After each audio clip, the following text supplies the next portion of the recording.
Hi mga sis, kumusta? Bagong ligo ang anyong katulong for today. Kailang niyang eye bags ni.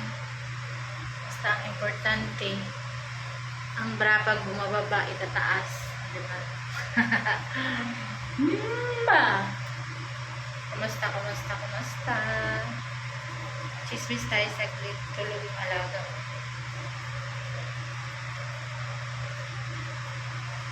Pinatawad ko na ang aking shoota, ang aking boyfriend. Magpakamatay daw siya pag hindi daw siya patawarin.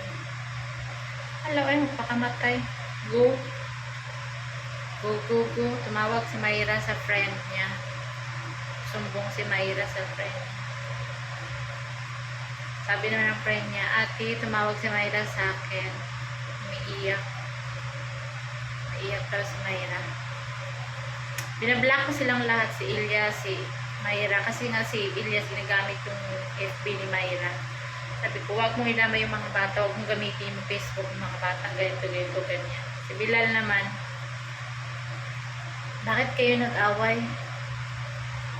Hindi alam ni Bilal, yung papa niya mukhang, ang bibig puro silos, puro ganito, ganyan. Hindi alam na, sus kung pawis lang, dugot pawis ang puhunan ko sa trabaho. Sabi ni Bilal, huwag kayong ganyan. Dapat nga mag-isa kayo. Umuwi na kayo dito. Huwag na kayo magtrabaho. Magsama-sama na. Ganito, ganyan. Kasi si Papa daw ganito. Tanggalin mo sa block sa messenger. Camping-campi sila sa Papa nila. Hindi nila alam paghihirap ko sa buhay.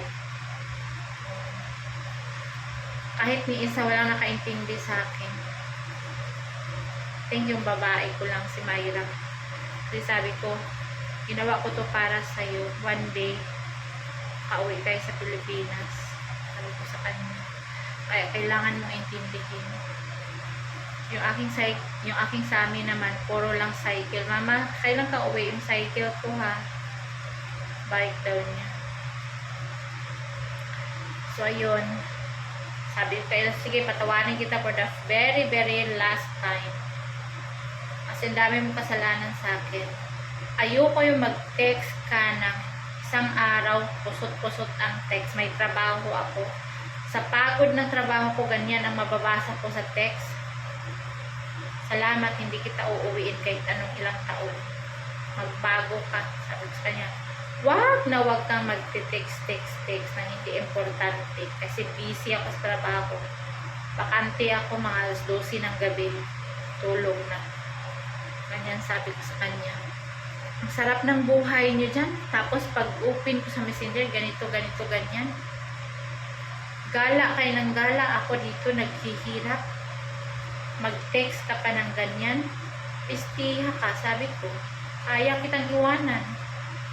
Sabi ko ganyan. Ay galit talaga ako. Kasi iba yung pagod ka. Alas 12 ang pahinga. Tapos minsan pag tingin mo sa cellphone, silip-silip mo, ganyan yung mga message. Kainis sobra. Walang support ba? Kailangan talaga ng support or understanding pag ganitong trabaho. Nagpagod ka. Hindi yung basta-bastang wardy-wardy lang na trabaho. Tignan to, all around ka. Uy! Grabe. Makakalbo ka. Tapos, pasaway pang asawa. Ang asawa, mabilis lang palitan yung asawa. Diyos ko. Sabi ko sa kanya, huwag mo akong anuhin ha. Nagtatrabaho ako ng matino. Wag ka mag-text sa akin ng kahit ano-ano. Mag-text ka kung importante. Yun lang guys, ang ating update for today. Thank you. Salamat. Ang Diyos nga, sabi niya, ang Diyos nga nagpapatawad, ikaw pa kaya. Oh, ako pa, how many times ka ba nang ganyan? Pag malayo lang ako ng kunti, iba nang iniisip mo. Sabi ko sa kanya, humanap ka ng ibang babae. Humanap ng kasing martyr ko sa'yo. Wala kang trabaho, ilang taon na ako yung ano. Grabe.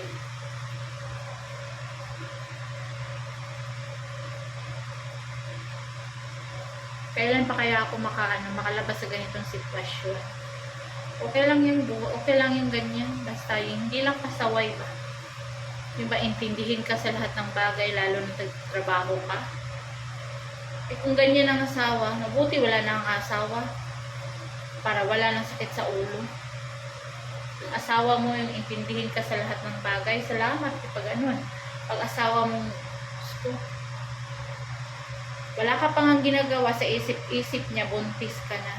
Wala ka pang ginagawa sa isip niya. Ewan ko. Hindi naman ako haliparot na babae.